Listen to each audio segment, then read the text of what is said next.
পশ্চিম তীরে নিজের বাড়ি রক্ষায় যুক্তরাষ্ট্র থেকে ছুটে এসেছেন এক ফিলিস্তিনি আমেরিকান। অভিযোগ, কুসরায় তার বাড়ির চারপাশে অবস্থান নিয়েছে ইসরায়েলি বসতি স্থাপনকারীরা। এমনকি বাড়ির কাছেই দেখা গেছে ইসরায়েলি সেনাদেরও। এ নিয়ে দখলদারদের সঙ্গে তুমুল তর্কে জড়ান তিনি। আইডিএফ এর মধ্যস্থতায় শেষ পর্যন্ত সরে যেতে বলা হয় অবৈধ বসতি স্থাপনকারীদের।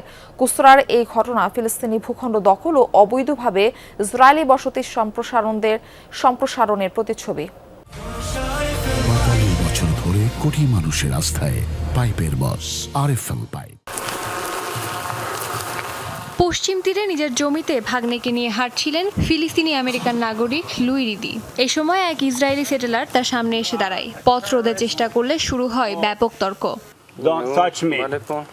বাকবিতণ্ডার এক পর্যায়ে ঘটনাস্থলে যায় দুই ইসরায়েলি সেনা। বিরোধপূর্ণ জায়গাটি থেকে অবৈধ বসতি স্থাপনকারীকে সরে যেতে নির্দেশ দেয় আইডিএফ।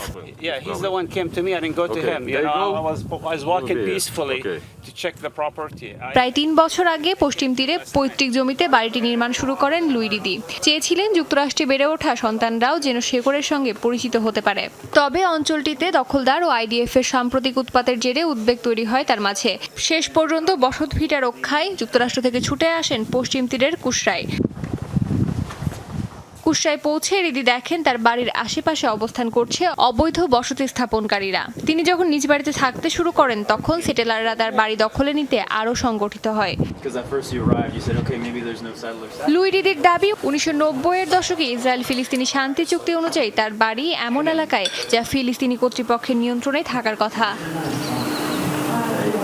অস্মিতা বিশ্বাস, যমুনা নিউজ।